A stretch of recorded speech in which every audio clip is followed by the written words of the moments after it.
When we talk about champagne, you'll often hear winemakers discussing their love for Chardonnay and Pinot Noir in their blends. But there's a third grape variety that's often overlooked and downplayed as a minor grape in the Champagne region, and that is Pinot Meunier. Hi friends, my name is Sarah and I'm a certified sommelier and host of the Wine CEO podcast show, and we are in the middle of my mini-series on Champagne. This week, I'm showing an interview from my time in Champagne this summer where I sat down with an amazing winemaker in the Marne Valley. Now, the Marne Valley focuses on the Pinot Meunier grape, and this winemaker, Eric Taillet, is a small grower producer that comes from a many-generation family that's been making wines in the Marne Valley. He's very passionate about the Pinot Meunier grape and even started an institute called the Meunier Institute to help educate winemakers in the region about the incredible Pinot Meunier grape and how it can drastically change the flavor profile and incredible notes of your champagne if you're willing to let Meunier become the star. I had a great conversation with Eric and I learned a ton about the region as well as the Pinot Meunier grape, and I hope you will today as well. So let's dive into my conversation with Eric Taillet.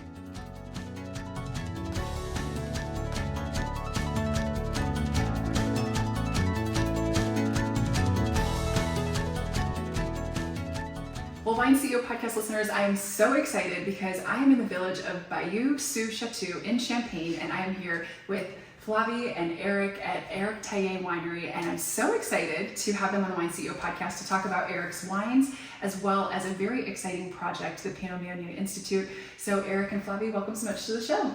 Thank you very much. Thank you very much. It's a pleasure to have you here. Thank you. Yes, so excited to be here. So, Eric, I would love if you could just tell our listeners a little bit about your background, your family history, and everything about your winery. Just a quick overview of your background. Parlez un peu de votre histoire et de votre famille. Bonjour à tous, bienvenue au domaine Eric Taillet, cette maison dont je suis la 4e génération de vignerons installée à Bayeux-sous-Châtillon. Aujourd'hui... Je peux te traduire. Ouais. Ah oui, c'est vrai, il faut traduire. Ah oui, il faut traduire un petit peu en même temps. So, hi everyone, I'm just going to translate what Eric says. So, welcome here in Bayeux-sous-Châtillon at Champagne Eric Taillet. Eric is the 4th generation of winemaker from his family, and he's now working here with his son Dylan with a 100% Pinot Meunier cuvée. C'est ça. Exactement. Perfect.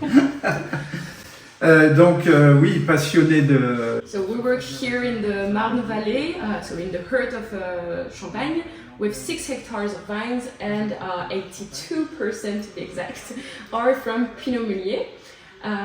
So the oldest one, so we only work with really old vines, and the oldest one is from 1902. Le plus grand. Eric is like passionate about Pinot Meunier. He thinks that it's like the biggest one, but it's like not that well known here and around the world. So this is why he's into this and wanted to promote the type of grape Meunier. So we want to work like with live soils. We want to protect the biodiversity. So this is why we do so many things in the vines.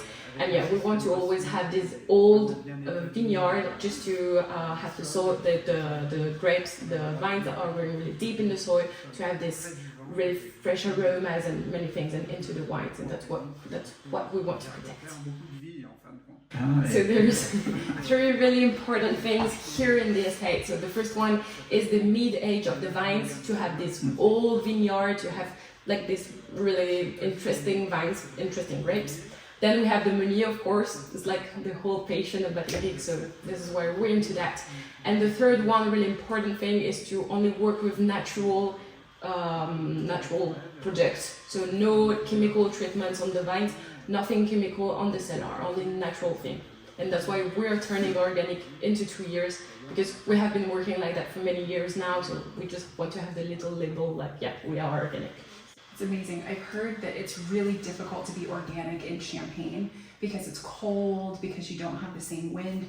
So what are the biggest challenges, and how can you make it easier to be organic, I guess? What are the best ways that you can do that?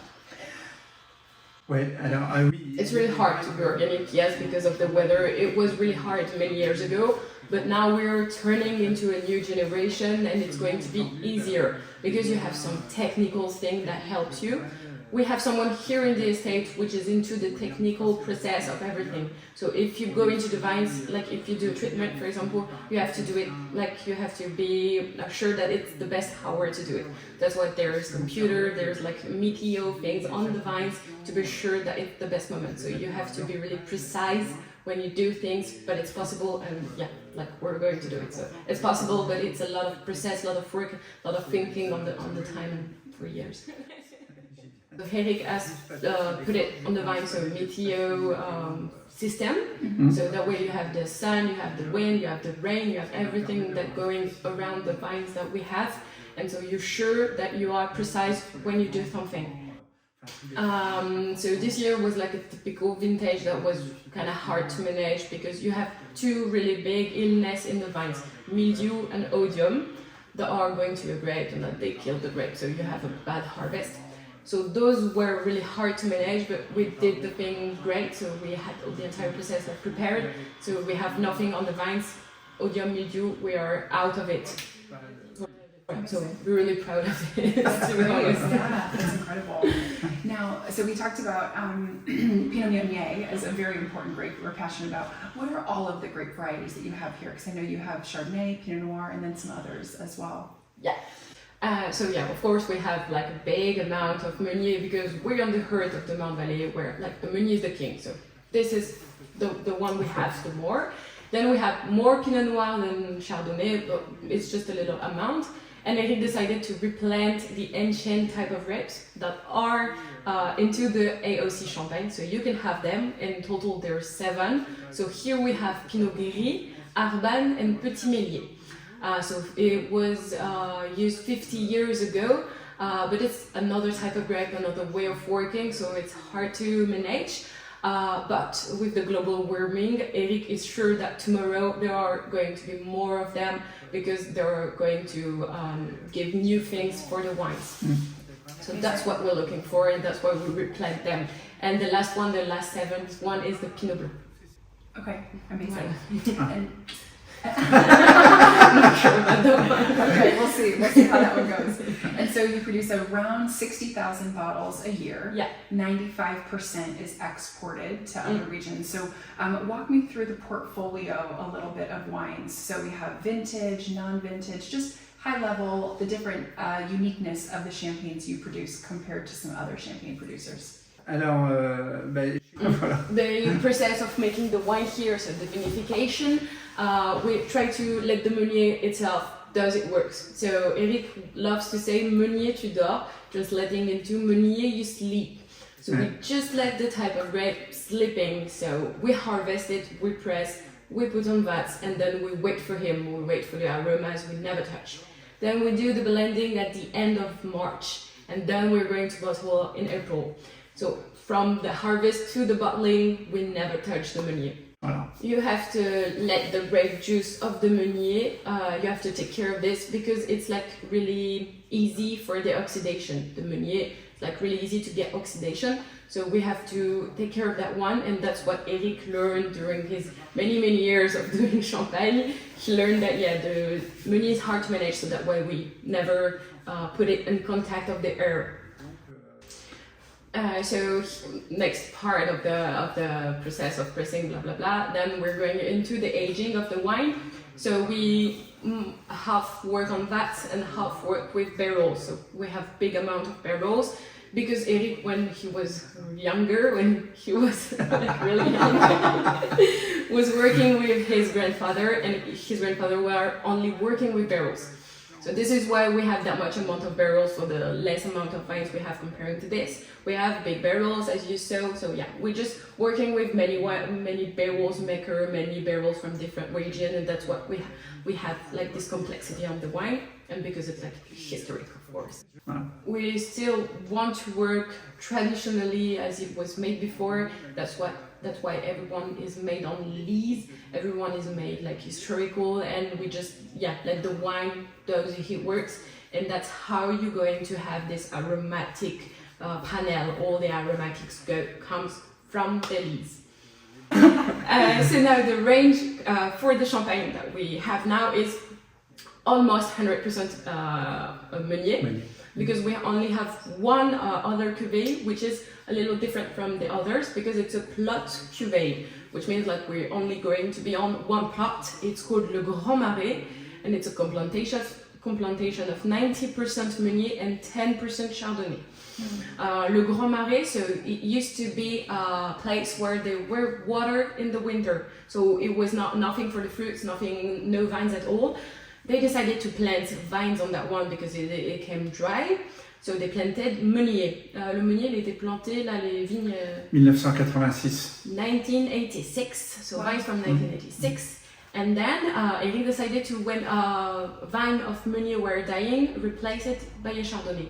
That's how you make a complantation. So in one plot you have the two type of grapes, and then you don't have to blend at the bottling. You don't have to blend because the blend is already made. We press everything into the same press, and that's how we do this plot cuvée. So that's the only one who had a little bit of Chardonnay. Very cool. Voilà, la technique de complantation, c'est tout simplement préparer l'assemblage à la vigne.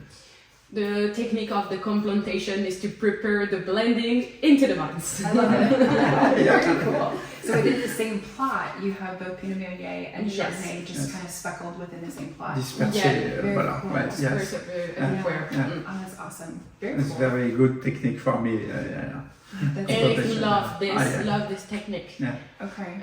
I think it's not that well known around the world. There's people who's doing this in Alsace, for example. But yeah, it's like a good process to make different things and to see, because this plot is like one of the favorite one inside of the house. So this is where we do all the experimentation, all the things for the vines. It has been working organic in that one for like 10 years now. So this is like the favorite one, and that's why we protect it like our little baby, if I can say that. So we have two different complantations here in the estate, which is really good. So the Le Grand Marais, as we talked just before, and in the villages next here, plot called La Garde. Plot called La Garde, where there's 90% Meunier, same, and 10% Pinot Gris. Et plantation de la Garde, c'est 1960 et 1962. Planted in 1960 and 1962. Wow. So there's a little bit of Pinot Gris, but we're going to use this plot for le Coteau Champenois. So for red still wine, not a champagne. Okay. Because in Champagne you are able to do still wine, and you have an AOC for that. So you can do red, white, and rosé. It's not as common to do this still wine, right? So how many bottles approximately of the still wine do you make? Voilà. It's still an experimentation, like it's not how our heart works. Sure. Still an experimentation. Coteaux are well known around here, around Champagne. It's like, made for the Champagne region. And so we approximately do 300 of white and 500 of red. Okay. Which is just like a small But mostly amount. enjoyed in this region, so not really exported much. It's all. Not that. Non, c'est tout. We do export them just a little bit, for example, in Sweden, in a restaurant. Yes. But mostly here in the region of Champagne and around Paris. Okay. Yeah. Gotcha. So we're still into this change and into this always thinking about what can we do more and what can we do better.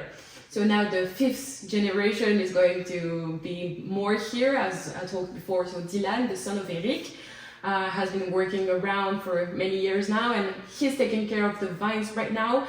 And we're thinking about always doing so better, changing the pruning process. So during the winter when we prune the vines, and the higher of the vines. I think that we want them to go up. Grow a little taller. Yes. Oh, interesting. And Eric, of course, wants his vineyard, so the vines going older and older to have this old estate, to have these vines that are really strong, and he hopes that he can see his vines going older and older in many years. Of course, I love it. Well, And one thing that I think we looked at when we were downstairs in the cellar is that you make your own liqueur de tirage, which is not common, right? So that's something that's unique as well. So can you tell us about the process of making your own liqueur de tirage and how that's special for your wines?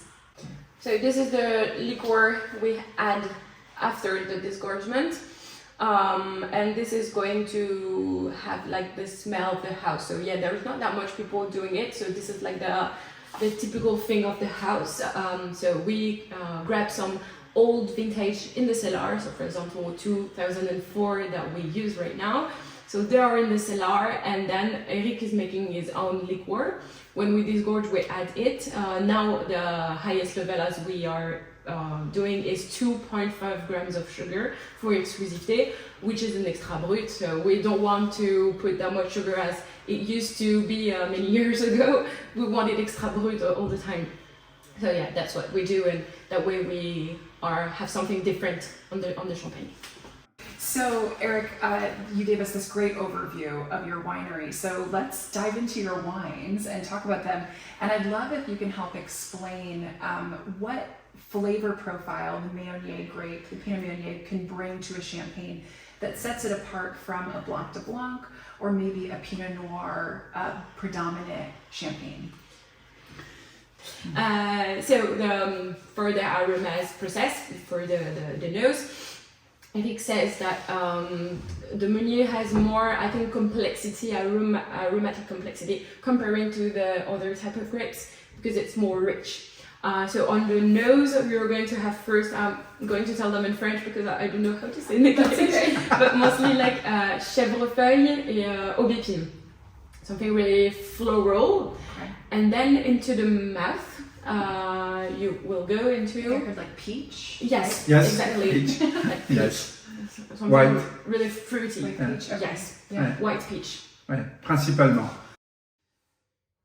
So Alors- we're going to try exclusivité, which is like our first cuvée, the one we produce more, but the one that represents the house. So we start with 100% Meunier, which is around many different winemakers and many different houses. Those are like the highest cuvée they propose, because Meunier is like, okay, we here work only with Meunier, and yeah, the first one is Meunier, so that way you're sure you're on the right place. So like there's many flavors that you can have with the Meunier, and that's why it's like so interesting to work with. That's what we're going to see with the tasting of the range, because you see that yeah, we work differently with different Meunier. The soil is going to help, so we're going to have different flavors in that. The exposition of the sun, well, the terroir, as we say in French, are going to change everything, but also important to say the aging of the wine is going to change the aromas. So we were on the extra brut for exclusivité, so there were 1 grams of sugar. Now we're going to have the brut, which has 2.5 grams, Okay. which is the highest level we put on every bottle.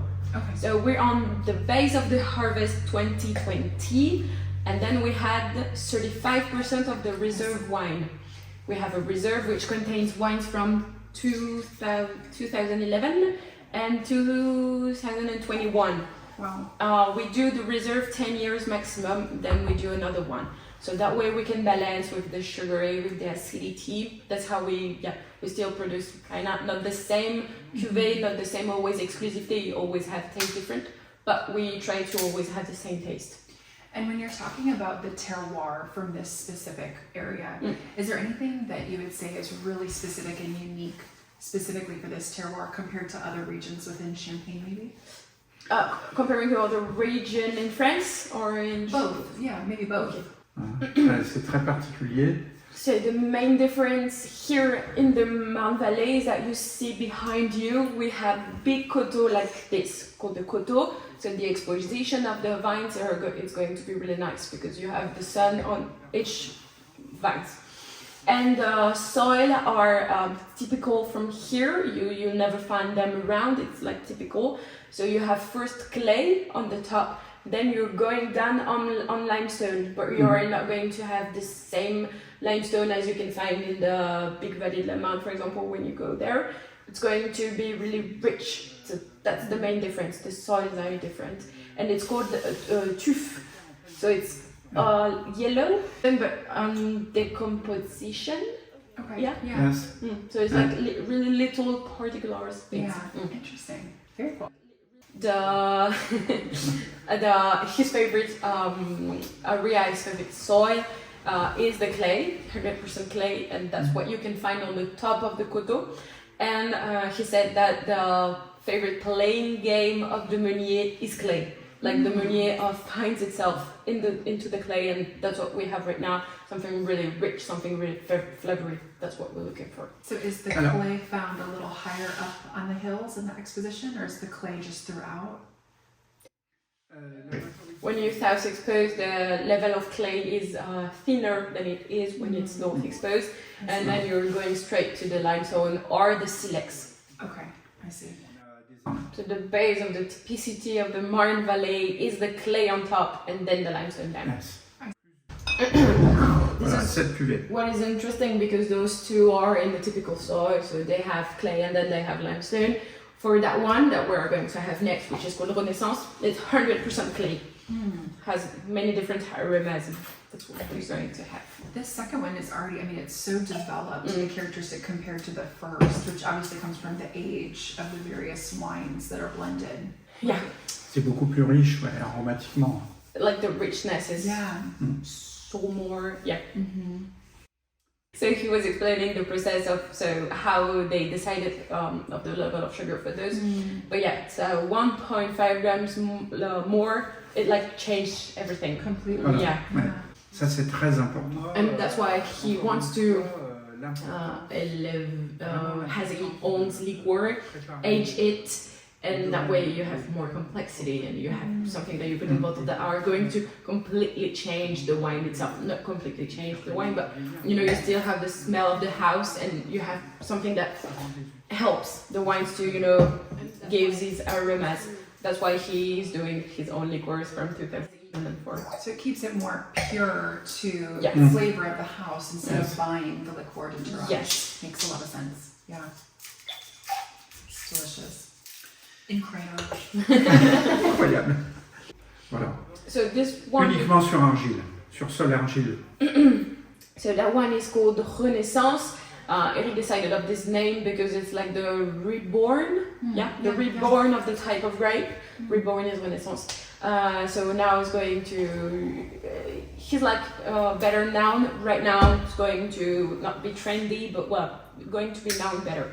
So that's why he called this Renaissance. That one is 100% on clay. Okay. So yeah, it gives way different aromas, and that way you have like the richness of the Meunier in that bottle. That one has been really hard to know how much sugar it needed, so it has to be really precise. That's why we only put it 0.6 grams of sugar. That it was completely enough for that cuvée. Okay. So you have to, balance the sugar with the acidity to find the right balance you're looking for in your finished wine. So Yes. sometimes you might do more or less each year. Yeah, it depends of the disgorgement. We disgorge and then we see how much it needs. So Renaissance is also different because we're on clay and because the base of the harvest is from 2014. So it's already have age, and then we added also 35% of reserve wines. So Eric, when you harvest the grapes and taste the grapes, do you know then how much sugar it may need later? So he would say yes, but also no, because you know the harvest, you know what typicity is going to have the harvest, because blah blah blah, the weather during the year, you know how the wine is going to be. So you maybe know how much it's going to be, how much it's going to need of sugar. And for example, they're going to taste the juice on Friday morning with our enologue. They're going into the vine, they press, so that way they see the level of sugar, the level of acidity, the maybe potential level of alcohol. They taste at this moment, but they will know how the quality is going to be. Okay. Voilà. So each week we try to try the grapes, so that way we're sure that when we start the harvest, it's the best time. So it's hard to say first how much sugar it's going to need. But the point is that you have so much aging that the wine can change. So you just can make some ID. You just can have IDs, but you're never going to be sure. You have to see how it's going on the age on the time. What is really important is the first taste of the juice, and it's going to give us an idea about how the juice is going to be, how the wine is going to change, how it's going to be balanced. That makes sense. Et c'est ça qui est important. And that is what is important. Le potentiel de la vendange. The potential of the harvest. Yes. Yes. Can you talk to us about the difference between the heart of the grape juice and then like the finish, in the press? Ah, la méthode de presse. De la méthode classique. Je commence. Ouais, vas-y. So here the process of pressing the grape is for the moment we use a traditional press. So it was from the parents of Eric, so it's been here since 1970. But it might change in many years, but as well as so he used that press many years, and each year he knows more about this press. But Eric decided to separate the juice differently from the others. So it's a little process that he's going to explain, and that's going. We separate, and objective to have the best juice and always to do more and to do better. So just to have this quality, to have this perception of the quality that is the best one. So this is the thing we're looking for when we press. So that one is the third cuvée we're going to taste. It's called Pensionency, which is the Latin name for the village Bayeux-sous-Châtillon. And the village historically was used to be called Pensionency. So yeah, that's the kind of the history of the village into one bottle. So we are the only one that can use Pensionency because it's our name. And Eric wanted to show how the harvest was in his village.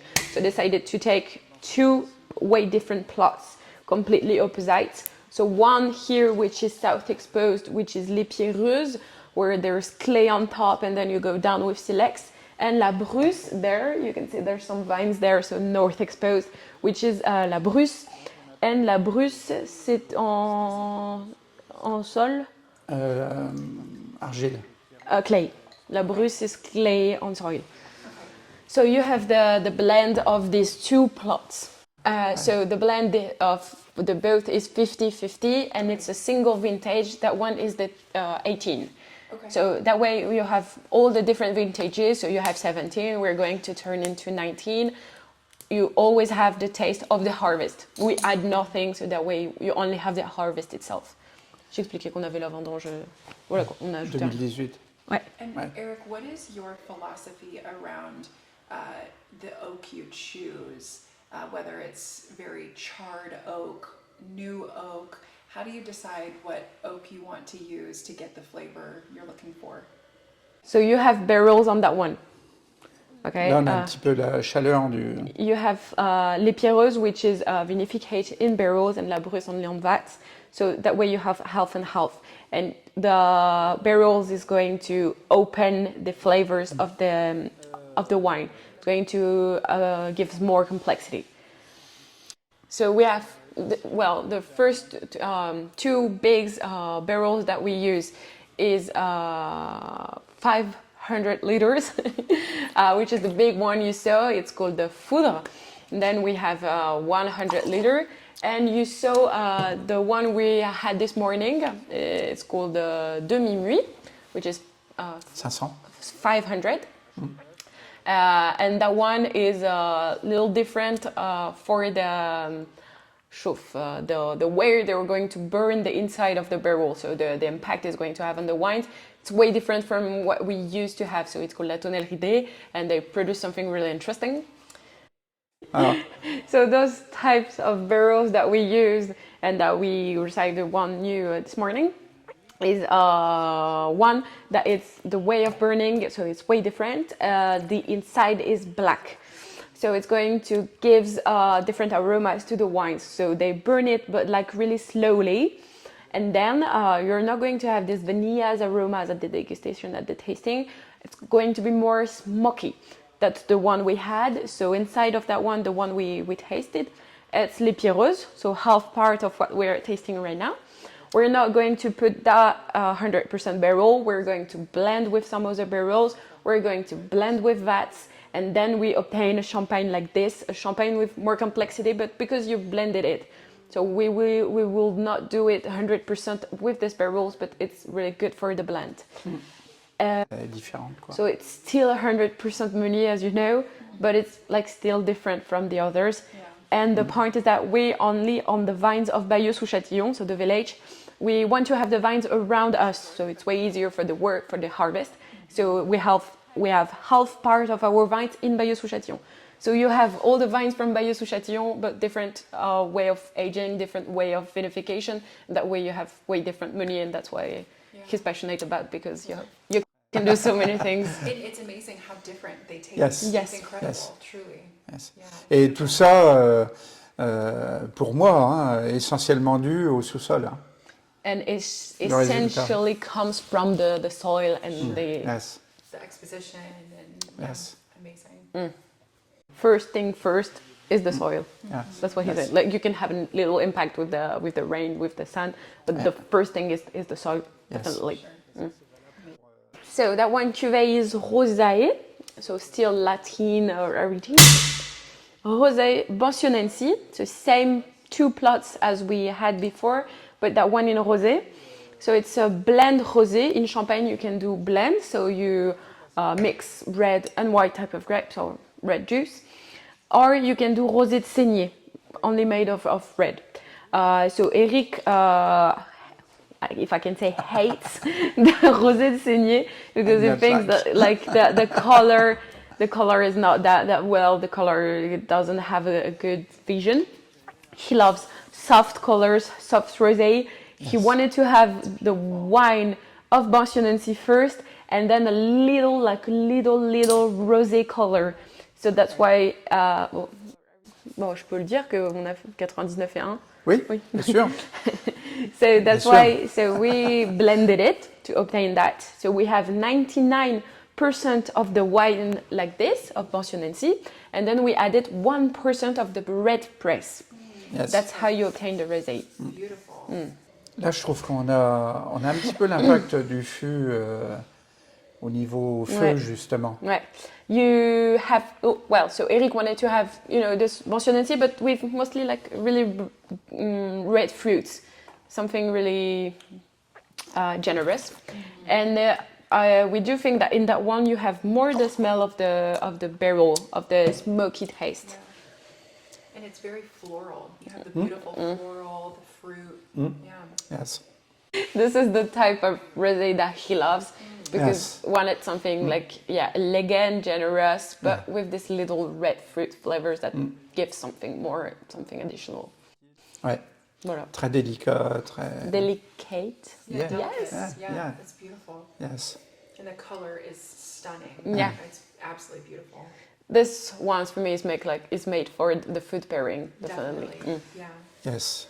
So in April 2023, for the harvest of 2022, we did the blend of rosé, and we added only 0.6% of red, yes. because the red juice we had was really colored. It was like black, so it didn't need that much. So perfect. Fruity. Blend. Very fruity.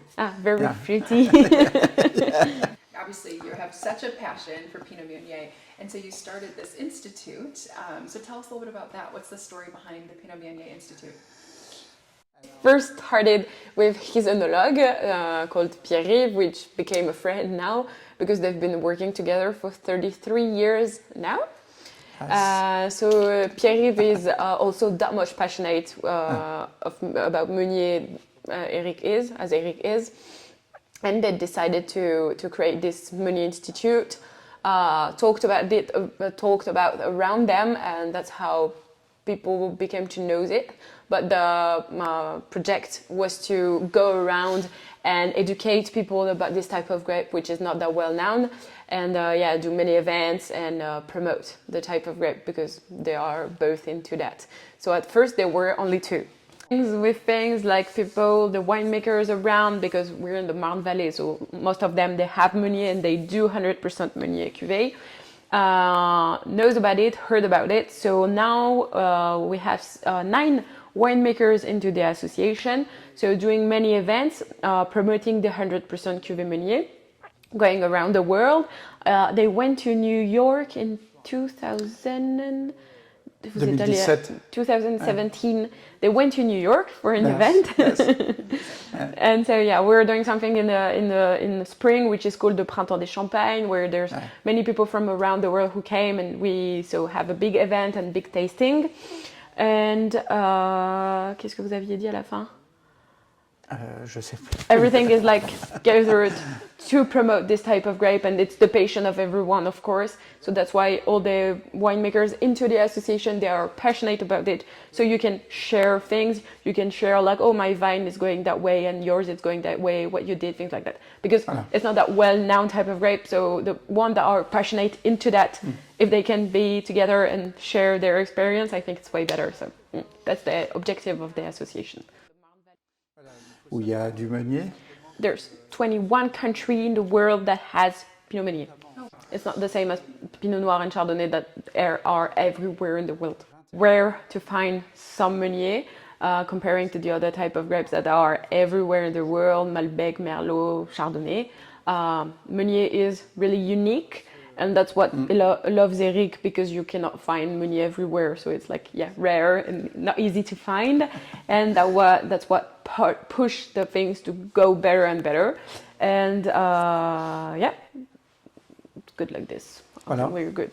Oh, that's amazing. I love it. I didn't realize that Pinot Meunier was in 21 other countries. Is it typically used for still wine or sparkling wine in the other countries? Voilà. Germany, Autriche, Austria. Austria. Yes, there's Meunier too, and it's used for the sparkling wines. Ensuite, le troisième pays le plus représenté, c'est l'Angleterre. Là où il y a beaucoup de meuniers et essentiellement sparkling. There's a lot in the United Kingdom, in the south of the United Kingdom, because they planted Ensuite, for the sparkling. Australie, Oregon. Dans l'Oregon, il y a du meunier en rouge. En rouge, ouais. So I got this one, Australia. And Nouvelle-Zélande. Oregon. For making red wine in Oregon. Yep. I'm picking up on my French, guys. Nouvelle-Zélande, bien sûr. Australie, Nouvelle-Zélande. New Zealand. Ensuite, Croatie. Croatia. Un petit peu. Croatia, Ouais, okay. yes. Okay. Bon. A small amount. Yeah. Et où est-ce qu'il y en a? Ensuite, ensuite, c'est quelques petites parcelles dans des pays différents. Afrique du Sud. Ça peut. Un petit peu, ouais, il y en a. And then you sûr. have some small amounts everywhere, Yes. because winemakers wanted to have some. That's how it works. For example, in South Africa, Mais you j'ai have ça, just a little dans un bit. fichier, tous les pays, tout le listing des pays. But we avec, have a list of every country if you want to. If you're curious about that, he has this. We can give you. And so Voilà. that way you have all the countries, like all the name of the winemakers who have some there. They have big list of that. Yes. Yeah. Yeah, Eric wants to have more impact.